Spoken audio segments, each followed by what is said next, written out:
Hi எல்லாருக்கும் வணக்கம். இப்போது வந்து பார்த்திங்க அப்படின்னா, திருவிழா சீசன் ஆரம்பிச்சிருச்சு. எல்லா இடத்துலையுமே வந்து பார்த்திங்கன்னா, திருவிழா வந்து நடந்துகிட்ருக்கு. முக்கியமாக தென் மாவட்டங்கள்ல மதுரைக்கு அந்த பக்கம் இருக்கக்கூடிய ஊர்கள்ல எல்லாம் வந்து பார்த்திங்க அப்படின்னா, பங்குனி திருவிழான்னு சொல்லுவாங்க. அந்த பங்குனி திருவிழா வந்து நடந்துகிட்ருக்குது. எல்லா கோயில்லையுமே ரொம்ப சிறப்பாக நடக்கும். அம்மன் கோயில்கள்ல வந்து பார்த்திங்க அப்படின்னா, இன்னும் ரொம்ப சிறப்பாக நடக்கும். ஸோ இந்த திருவிழா வந்து பார்த்திங்க அப்படின்னா, எங்கள் ஊரில் இருக்கக்கூடிய பெரிய மாரியம்மன் கோவில்ல நடக்கக்கூடிய பூக்குழி திருவிழா. இதில நான் என்ன பண்ணிகிட்ருக்கேன் அப்படின்னு பார்த்தீங்க அப்படின்னா, பொதுவா வந்துட்டு கோயில்ல வந்துட்டு பூக்குழி அன்னைக்கு வந்து காலையில வந்து காப்பு கட்டுவாங்க. காப்பு கட்டிட்டு இந்த மாரி தீச்சட்டி எடுக்கிறவங்க எல்லாருமே வந்து பார்த்தீங்க அப்படின்னா, கோயில்லேருந்து காப்பு கட்டி வெளியில வந்துட்டு 4 ரத வீதி சுத்தி வருவாங்க. கோயில் கோபுரம் இருக்கும். இன்னொரு கோயிலோட கோபுரம். அந்த 4 ரத வீதிய வந்து சுத்தி வருவாங்க. ஸோ அப்படி சுத்தி வரும்போது என்ன அப்படின்னு பார்த்தீங்கன்னா, நெடுக வந்துட்டு அவங்க வெயில் அதிகமா இருக்கிறதுனால, நெடுக எல்லாருமே வந்து பார்த்தீங்கன்னா, அவங்களுக்கு கொஞ்சம் குளிர்ச்சியா இருக்கணுன்றதுக்காக தண்ணி ஊத்துவாங்க அவங்க மேல. தலையிலேருந்து தண்ணி ஊற்றுவாங்க. அப்படி தண்ணி ஊற்றும்போது பொதுவாகவே வந்து பார்த்திங்கன்னா, அந்த மஞ்சள், குங்குமம் எல்லாமே அவங்க வச்சுருக்கறது வந்துட்டு தண்ணி ஊற்றுனதுக்கப்புறமே வந்து பார்த்திங்க அப்படின்னா, அந்த இடத்துல வந்துட்டு அவங்க அது கரைஞ்சிரும் இல்லைங்களா? ஸோ அதனால வந்து பார்த்திங்க அப்படின்னா, நாங்கள் எப்பவுமே வருஷம் அந்த மாதிரி தண்ணி ஊற்றிட்டு திரும்ப ரிட்டர்ன் கோயிலுக்கு போகிறவங்களுக்கு இந்த மாதிரி மஞ்சள், குங்குமம் தான் கொடுப்போம். அதுதான் நான் இப்போ கொடுத்துட்ருக்குறேன். இது வந்து ரொம்ப ரொம்ப ஒரு பவர்ஃபுல்லான ஒரு விஷயங்க. இது ஏன் அப்படின்னு பார்த்தீங்கன்னா, பூவரங்குறவங்களுக்கு வந்துட்டு அந்த அனல் தெரியாமல் இருக்கணும், வெயில் தெரியாமல் இருக்கணுன்றதுக்காக நிறைய பேர் தண்ணி ஊற்றுவாங்க ஒன்று. இன்னொரு வந்து பார்த்திங்கன்னா, கூல்ட்ரிங்க்ஸு, நீர்மோர் இந்த மாதிரி நெடுக கொடுத்துட்டே இருப்பாங்க. ஆனால் யாருமே வந்துட்டு அவங்களுக்கு வந்து நெத்தியில வச்சுருக்கிற அந்த பொட்டு வந்துட்டு அந்த தண்ணியில கரைஞ்சிருக்கும் அப்படின்ற விஷயம் வந்துட்டு அதிகமாக யாரும் இது பண்ண மாட்டாங்க. நாங்கள் வந்துட்டு வருஷம் நாங்கள் இதை பண்ணுவோம். ஸோ இந்த மாதிரி பண்ணும்போது ஒவ்வொருத்தரங்களையும் ஒரு அம்மனாக தான் நாங்கள் நினச்சிப்போம். ஸோ இத்தனை பேரில் கண்டிப்பாக வந்துட்டு எல்லாருமே வந்து அம்மனாக நாங்கள் நினைக்கும்போது, அவங்க கையால் நம்ம ஒரு மஞ்சள், குங்குமம் நமக்கும் வச்சு விட்டுட்டு அவங்களும் வைக்கும்போது கண்டிப்பாக வந்துட்டு நல்ல ஒரு ஆசீர்வாதம் கிடைக்கும். இந்த மாதிரி வந்து ஜென்ட்ஸ் வந்து நமக்கு சில பேர் வச்சு விட்டுட்டு போவாங்க. இல்லை அவங்களே வந்து எடுத்துக்குவாங்க. ரொம்ப வயசானவங்களா இருந்தால் நமக்கு வச்சுருவாங்க. ஸோ அந்த மாதிரி போகும்போது என்ன ஆகும் அப்படின்னா, நிறையா பேர் வந்துட்டு கிட்டத்தட்ட ஒரு 20,000 பேர் கிட்ட பூ இறங்குவாங்க. 20,000 பேத்துக்கும் நம்மளால பண்ண முடியலனாலும், ஒரு 1 மணி நேரம், 1 1/2 மணி நேரம் நம்ம அந்த இடத்துல நிற்கிறோம், நம்ம வீட்டு வாசல்கிட்ட நின்று இதெல்லாம் கொடுக்குறோம் அப்படின்னா, கண்டிப்பாக குறைஞ்சது ஒரு 10,000 பேருக்காவது நம்மளுடைய அந்த மஞ்சள், குங்குமம் அவங்களோட நெத்திக்கு போய் சேர்ந்துருக்கும். அவங்க கையால் நமக்கு ஒரு ஆசீர்வாதம் கிடச்சிருக்கும். ஸோ இந்த மாதிரி வந்துட்டு பார்த்திங்கன்னா, இது போக வந்துட்டு இந்த மாதிரி பறவை காவடின்னு சொல்லுவாங்க. பறவை காவடி வந்து பார்த்திங்கன்னா, ரொம்ப பவர்ஃபுல்லான வேண்டுதல் இது எல்லாமே. இதெல்லாம் பண்ணணுன்னா அவங்க இருக்கிற வேண்டுதல்கள், அவங்க வைக்கிற விரதங்கள் இது எல்லாமே ரொம்ப ரொம்ப பவர்ஃபுல்லாக இருக்கும். அந்த 10, 11 நாளும் ரொம்ப கடுமையான விரதம் இருந்தால் மட்டும்தான் இந்த மாதிரியான விஷயங்கள்லாம், இந்த அலகு குத்துறது, பறவை காவடி எடுக்கிறது, தீச்சட்டி எடுக்கிறது, பூக்குழி இறங்குறது, இந்த மாதிரியான விஷயங்கள்லாம் பண்ண முடியும். ஸோ நம்மளால பண்ண முடிஞ்சிச்சு அப்படின்னா நம்ம தாராளமாக பண்ணிடலாம். உங்களுக்கான வேண்டுதல்கள் இருந்துச்சுன்னாலும் நம்ம பண்ணலாம்.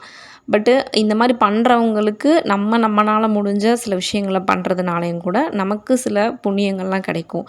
ஸோ நிறைய பேர் வந்து பார்த்திங்க அப்படின்னா, இந்த மஞ்சள் குங்குமம் கொடுக்கும்போது நிறைய பேர் வந்துட்டு ஆசீர்வாதம் பண்ணுவாங்க. நினச்சது நடக்கும் கண்டிப்பாக. தீர்க்க சுமங்கலியாக இருக்கணும், மஞ்சள் குங்குமத்தோடு இருக்கணும், யாருக்கு கிடைக்கும் இந்த புண்ணியம் அப்படின்ற மாதிரியெல்லாம் கூட நிறைய பேர் எனக்கு ஆசீர்வாதம் பண்ணாங்க. ரொம்ப ரொம்ப சந்தோஷமாக இருந்துச்சு. ஒரு பொண்ணுக்கு வந்து பார்த்திங்க அப்படின்னா, எத்தனை செல்வம் இருந்தாலும் அந்த மாங்கல்ய பாக்கியம் அப்படின்றது தான் வந்து பார்த்திங்கன்னா மிகப்பெரிய செல்வம்.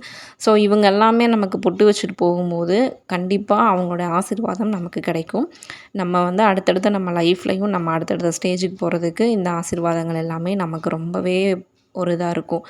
உங்கள் ஏரியாலையும் வந்து இந்த மாதிரி பூக்குழி திருவிழாலாம் நடக்குது, இந்த மாதிரிலாம் தண்ணி ஊற்றிட்டு அந்த தெரு சுற்றி வரும்போது நீங்களும் கூட இந்த மாதிரி பண்ணுங்கள். பண்ணிகிட்ருக்கிறீங்க அப்படின்னா தாராளமாக நீங்கள் கமெண்ட்டில் சொல்லுங்கள், எத்தனை பேர் உங்கள் ஊர் திருவிழாவில் இந்த மாதிரிலாம் பண்ணிகிட்ருக்கீங்கன்னு சொல்லிட்டு. இந்த மாதிரி பண்ணுறதுல எனக்கு ரொம்ப ஒரு ஆத்ம திருப்தி. ஸோ அதனால் நான் பண்ணுவேன். இந்த மாதிரி பூ இறங்குறவங்க கிட்ட ஆசீர்வாதம் வாங்குறதுன்றது, ஒருத்தர்கிட்ட ஆசீர்வாதம் வாங்குறதே அம்மன் வந்து நமக்கு டைரெக்டாக ஆசீர்வாதம் கொடுக்குற மாதிரி. ஆனால் இத்தனை பேர்கிட்டயும் நம்ம ஆசீர்வாதம் வாங்குகிறோம் அப்படிங்கும்போது அது சாதாரணமான விஷயம் இல்லை. கண்டிப்பாக அடுத்த வருஷத்துக்குள்ளே நம்ம நினச்சது எல்லாமே கண்டிப்பாக நடக்கும். எனக்கு வந்து நிறைய பாசிட்டிவான விஷயங்கள் நடந்திருக்கு. நான் இதுக்கு ஆக்சுவலாக ஒரு 3 வருஷமாக நான் பண்ணிகிட்ருக்கிறேன். 3 வருஷத்துலேயும் நல்ல விஷயங்கள் எனக்கு நடந்திருக்குது. உங்களுக்கு இந்த மாதிரி ஏதாவது உங்கள் மனசுக்குள்ளே நிறைய விஷயங்கள், போராட்டங்கள்லாம் இருக்குது அப்படின்னா, இப்போது திருவிழா சீசன் தான் எல்லா இடத்துலையுமே. ஸோ உங்கள் ஏரியாவில் இந்த மாதிரி திருவிழாலாம் நடக்குது அப்படின்னா, நீங்களும் கூட அந்த மாதிரி ரொம்ப இதெல்லாம் செலவெல்லாம் ஆகாது. ஒரு ரூ. 100 தான் வரும். ஒரு 3 பாக்கெட் குங்குமம், 2 பாக்கெட் சந்தனம் வாங்குனீங்கன்னா, அதுவே நிறைய பேத்துக்கு கொடுக்கலாம். ஸோ நீங்கள் நீங்கள் நிற்கும்போது அவங்களே வந்து வச்சு அவங்களும் வச்சுப்பாங்க, உங்களுக்கும் வச்சு விட்டுட்டு போவாங்க. ஸோ அந்த மாரி வந்து அவங்ககிட்ட இருந்து பிளெஸ்ஸிங்ஸ் வாங்கும்போது ரொம்ப ரொம்ப பவர்ஃபுல்லாக இருக்கும் அது. கண்டிப்பாக நீங்கள் வந்து செஞ்சு பாருங்கள். ஒரு வேண்டுதல் வந்து நீங்கள் வச்சுக்கோங்க. எனக்கு அடுத்த வருஷத்துக்குள்ள இத பண்ணி குடுங்க அப்படின்னு சொல்லிட்டு. கண்டிப்பா உங்க ஊர் அம்மன்கிட்ட இருந்து கண்டிப்பா உங்களுக்கான அருள் வந்து கிடைக்கும்.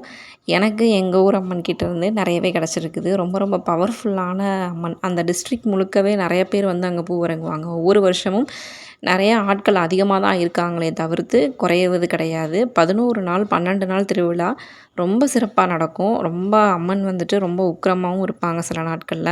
ரொம்ப சாந்தமாவும் இருப்பாங்க. ஸோ நீங்க மனசுல ஒரு விஷயத்த எந்த கடவுள கும்பிட்டாலும், எந்த மத கடவுள கும்பிட்டாலும் மனசுல முழு நம்பிக்கையோட கும்பிடுங்க.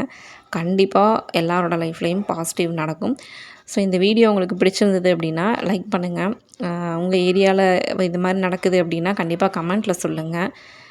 உங்க ஏரியால எந்த மாரியான திருவிழாக்கள், எந்த மாரியான அம்மனுக்கு எப்படியெல்லாம் வந்துட்டு டிஃப்ரெண்ட் டைப்ல பண்ணுவாங்கன்றத கூட சொல்லுங்க.